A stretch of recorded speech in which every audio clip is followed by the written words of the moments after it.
দুপুরের খাওয়া শেষ হইতেই গোপাল অত্যন্ত ভালো মানুষের মতন মুখ করিয়া দু একখানা পড়ার বই হাতে লইয়া তিনতলায় চলিল। মামা জিজ্ঞাসা করিলেন, কিরে গোপলা, এই দুপুর রোদে কোথায় যাচ্ছিস? গোপাল বলিল, তিনতলায় পড়তে যাচ্ছি। মামা বলল, পড়বি তো তিনতলায় কেন? এখানে বসে পড় না। গোপাল, এখানে লোকজন যাওয়া আসা করে, ভোলা গোলমাল করে, পড়বার সুবিধা হয় না। মামা বলল, আচ্ছা যা, মন দিয়ে পড়গে। গোপাল চলিয়া গেল। মামাও মনে মনে একটু খুশি হইয়া বললেন, যাক, ছেলেটার পড়াশোনায় মন আছে। এমন সময় ভোলাবাবুর প্রবেশ। বয়স 3 কি 4, সকলের খুব আদুরে। সে আসিয়াই বলিল, দাদা কই গেল? মামা বলিলেন, দাদা এখন তিনতলায় পড়াশোনা করছে, তুমি এইখানেই বসে খেলা করো। ভোলা তৎক্ষণাৎ মেঝের উপর বসিয়া প্রশ্ন আরম্ভ করিল, দাদা কেন পড়াশোনা করছে? পড়াশোনা করলে কি হয়? কি করে পড়াশোনা করে? ইত্যাদি।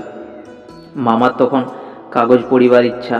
তিনি প্রশ্নের চোটে অস্থির হইয়া শেষটাই বলিলেন, আচ্ছা ভোলাবাবু, তুমি ভজিয়ার সঙ্গে খেলা করো গিয়ে, বিকেলে তোমায় লজেন্স জুস এনে দেব। ভোলা চলিয়া গেল। আধ ঘন্টা পর ভোলাবাবুর পুনরায় প্রবেশ। সে আসিয়াই বলিল, মামা, আমিও পড়াশোনা করব। মামা বলিলেন, বেশ তো, আর একটু বড় হও, তোমায় রংচঙে সব পড়ার বই কিনে এনে দেব। ভোলা, না, সেরকম পড়াশোনা নয়, দাদা যেরকম পড়াশোনা করে সেই রকম। মামা, সে আবার কী রে? ভোলা, হ্যাঁ, সেই যে পাতলা পাতলা রঙিন কাগজ থাকে, আর কাঠি থাকে, আর কাগজে আঠা মাখায়, আর তার মধ্যে কাঠি লাগায়, সেই রকম। দাদার পড়াশোনার বর্ণনা শুনিয়া মামার চক্ষু স্থির হইয়া গেল। তিনি আস্তে আস্তে পা টিপিয়া টিপিয়া তিনতলায় উঠিলেন। চুপি চুপি ঘরের মধ্যে উঁকি মারিয়া দেখিলেন, তার ধনুর্ধর ভাগ্নেটি জানালার সামনে বসিয়া এক মনে ঘুড়ি বানাইতেছে। বই দুটি ঠিক দরজার কাছে তক্তপোষের উপর পড়িয়া আছে। মামা অতি সাবধানে বই দুখানা দখল করিয়া নিচে নামিয়া আসিলেন। খানিক পরে গোপালচন্দ্রের ডাক পড়িল। গোপাল আসিতেই মামা জিজ্ঞাসা করিলেন, তোর ছুটির আর কদিন বাকি আছে? গোপাল বলিল, 18 দিন। মামা, বেশ পড়াশোনা করছিস তো, না কেবল ফাঁকি দিচ্ছিস? গোপাল বলিল, না, এই তো এতক্ষণ পড়ছিলাম। মামা, কি বই পড়ছিলি? গোপাল, সংস্কৃত। মামা, সংস্কৃত পড়তে বসে বই লাগে না?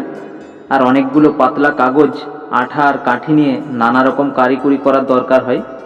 গোপালের চক্ষু তো স্থির। মামা বলে কি? সে একেবারে হতভম্ব হইয়া হাঁ করিয়া মামার দিকে তাকাইয়া রহিল। মামা বলিলেন, বই কোথায়? গোপাল বলিল, তিনতলায়। মামা বই বাহির করিয়া বলিলেন, এগুলো কি? তারপর তাহার কানে ধরিয়া ঘরের এক কোণে বসাইয়া দিলেন। গোপালের ঘুড়ি, লাটাই, সুতো ইত্যাদি সরঞ্জাম 18 দিনের জন্য মামার জিম্মায় রেখে দিল। গল্পটি কেমন লাগলো অবশ্যই একটি কমেন্ট করে জানাবেন। গল্পটি ভালো লাগলে লাইক করবেন, আর আমাদের চ্যানেলে নতুন হয়ে থাকলে চ্যানেলটি অবশ্যই সাবস্ক্রাইব করে আমাদের পাশে থাকবেন। ধন্যবাদ, ভালো থাকবেন, সুস্থ থাকবেন।